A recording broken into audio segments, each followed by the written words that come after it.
ఈ రేవంత్ రెడ్డి లంగ.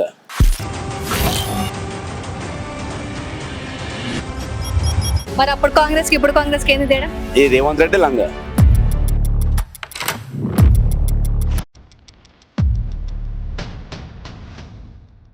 అసలు లీడర్ అనేది బస్తీ పేరు లేదు.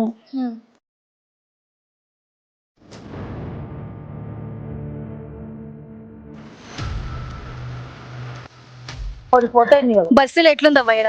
కట్టు మాటలే ఉన్నాయి. మరి మళ్ళీ వస్తారంటారా రేవంత్ రెడ్డి? అసలు రేవంత్ రెడ్డి కాంగ్రెస్ ఉండనే ఉన్నాడు. అసలు 100% బీజేపీ మారిపోతాం.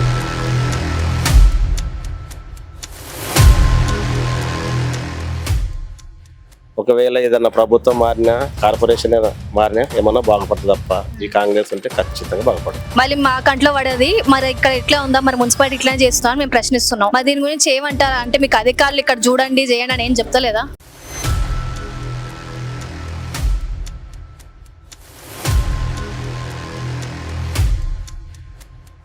ప్రభుత్వం మాట తప్పినా మేము మాట తప్పం కదా, మా బాధ్యత ప్రకారం మేము క్లీన్ చేయిస్తాం. ఇక్కడ వెనకాల బస్తీలో మొత్తానికి వెనకకు వస్తే కూడా ఇంకా రోడ్లు ఎలా పడితే అలా ఉండి నీరు ఉండిపోయి బండ్లు అసలు ఆటోలు వెళ్ళే పరిస్థితి కూడా లేకుండా ఉంది. మరి ఎక్కడ పడితే అక్కడ పార్కింగ్ పెట్టడం.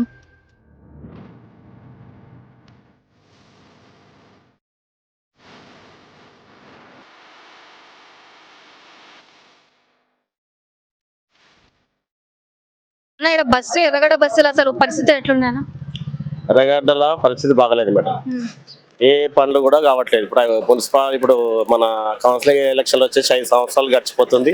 ఏ పనులు కావట్లేదు. ఆ బస్సులు కూడా సీసీ రోడ్డు వేస్ట్ మొత్తం శంకుస్థాపన ఇప్పుడు 2-3 సార్లు శంకుస్థాపన చేశారు. అట్లనే ఉంది. ఇప్పుడు మన నవీన్ యాదవ్ గారు గెలిచిన నుంచి కూడా ఒకసారి శంకుస్థాపన చేశారు. అలాగనే ఉండిపోయింది. మరి ఇప్పుడు పండగ అని చెప్పేసి అందరూ దిగుతున్నారు, లీడర్లు అని వాళ్ళు వీళ్ళని పోస్టర్లు చూసినాం. వస్తారా నిజంగా బయటకి? ఈ మేడం పండుగ ఉన్నప్పుడు ఒక రోజు వస్తారు అంతే, మళ్ళీ కనబడరు. మరి అసలు ఇక్కడ కార్పొరేటర్లు ఎట్లుండే? మరి కార్పొరేషన్ ముందైతే చైనా బేగం గారు ఉండే అంట, మళ్ళీ ఎంఐఎం నుంచి. అప్పుడు ఎట్లుంటుండే? లేదు మేడం, ఈ కాంగ్రెస్ ప్రభుత్వం వచ్చిన నుంచి అయితే ఏం పనులు కావట్లేదు మేడం. ఆమె చనిపోయింది, ప్రజెంట్ అయితే లేదు. ఎవరు కూడా పట్టించుకుంటారు, ఎవరు లేరు.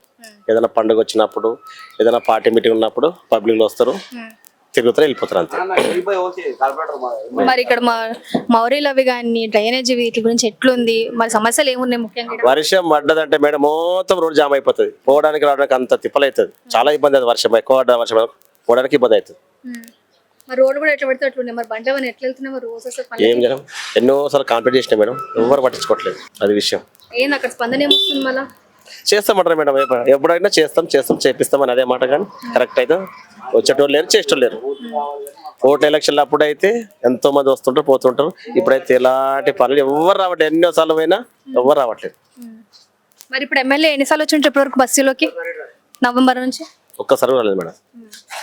ఒకసారి శంకుస్థాపన చేసి వచ్చింది. ఆ సీట్ రోడ్ చేస్తామని శంకుస్థాపన చేసి అప్పుడు వచ్చారు. ఒక 50 మంది దాకా వచ్చారు ఎమ్మెల్యే.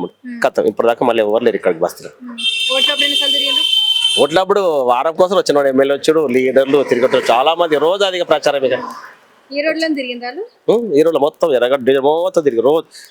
ఈ రోజు రాని రోజు లేదు. జూబ్లీస్ మొత్తం కాన్సర్ ఏమొచ్చు వేస్ట్. మరి అసలు ఇంకా ఎట్లా బాగుపడతా అంటారు? మరి ఇంకో 2 నెలలు మరి ఎన్నికలు వస్తున్నాయి, కార్పొరేషన్ ఎన్నికలు వస్తున్నాయట.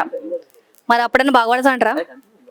ఒకవేళ ఏదన్నా ప్రభుత్వం మారినా, కార్పొరేషన్ మారినా ఏమన్నా బాగుపడుతుంది తప్ప ఈ కాంగ్రెస్ ఉంటే ఖచ్చితంగా బాగుపడదు. ఎలాంటి స్పందన లేదు. ఎలాంటి ఏదైనా పనులు చేయడానికి ఏదైనా అవకాశం కూడా లేనట్లా చేసేసి వాళ్ళు మొత్తం. మరి ఇప్పుడు కార్పొరేటర్లు మరి కాంగ్రెస్, బీజేపీ అందరూ ప్రతి పార్టీ నుంచి వస్తారు. మరి ఇప్పుడు ప్రభుత్వంలో కాంగ్రెస్ అధికారంలో ఉంది కాబట్టి మరి కాంగ్రెస్ వాళ్ళు ఎన్నుకుంటారంటారా? లేదు మేడం, లేదు ఖచ్చితంగా కాంగ్రెస్ మాత్రం రాదిట. ఏదో ఏ పార్టీ రావచ్చు, కాంగ్రెస్ మాత్రం రాదిట. చూస్తున్నా పనులు ఏదైనా పనులు ఇప్పుడు గెలిచినప్పుడు ఏదైనా మాట వాగ్దానాలు చాలా చెప్పారు. ఆ వాగ్దానాల్లో కొన్ని అన్నా నెరవేరుస్తారు కదా మేడం. పబ్లిక్ కూడా ఒకసారి చేసిన పని అని మళ్ళీ గెలవడానికి ఛాన్స్ ఉంటుంది. ఖచ్చితంగా కాంగ్రెస్ అయితే రాదు ఈ డివిజన్ లో. మరి పోయినసారి ఎంఐఎంకి వచ్చింది కదా, ఆమె ఏమైనా చేసిన ఉన్న టైంలో ఏమైనా చేసింది? ఉన్న రోజు చేసింది మేడం. ఆమె చనిపోయి కూడా చాలా అవుతుంది, చేసింది. ఎవరైనా ఏదైనా ప్రాబ్లం ఉన్నా, ఏదైనా పర్సనల్ ప్రాబ్లం ఉన్న వాళ్ళ దగ్గర పోతే అవును మేడం. ఏదైనా పర్సనల్ ప్రాబ్లం ఉన్నా, ఏదైనా బ్యాంకు సమస్యలు ఉన్నా, ఏదైనా మీసేలు ఎట్లా కొన్ని ఉంటాయి కదా డెవలప్, పర్సనల్ గా ఇంటికి వెళ్ళినా వాళ్ళు సాయం చేసేవాళ్ళు. ఇట్లా కాకుండా వాళ్ళ దగ్గరికి వెళ్ళండి ఈ పని అయితే చెప్పేటోళ్ళు. ఏ చిన్నదానికి ఉన్న వాళ్ళు రెస్పాన్స్ ఉంటుంది మేడం. మరి రేవంత్ రెడ్డి వచ్చినప్పటి నుంచి ఎట్లుందంటారు? ఇక చెప్పలేను అధ్వానం మేడం. అంతకన్నా ముందు బాగుండే కానీ ఏం చెప్పలేము. చెప్తే బాగుండదు. ఏం పనులు లేవు అప్పటి నుంచి. ఏం పని రేవంత్ రెడ్డి గెలిచిన ఒక్క పని లేదు. వాగ్దానాలు వందలు వేలు ఉన్నాయి, పనులు మాత్రం ఏం లేవు. మరి మళ్ళీ వస్తారంటారా రేవంత్ రెడ్డి? ఖచ్చితంగా ఒక 10 ఎమ్మెల్యే గెలిస్తే కష్టం మేడం మన తెలంగాణలో. అంతేగా రాదు అసలు రేవంత్ రెడ్డి కాంగ్రెస్ ఉండనే ఉన్నాడు అసలు 100% బీజేపీ మారిపోతాడు. అందుకే కదా మొత్తం పార్టీని అంతా కుప్ప చేసేస్తున్నాడు. అంతే పనులు చేయడు కాంగ్రెస్ రానియడు కూడా.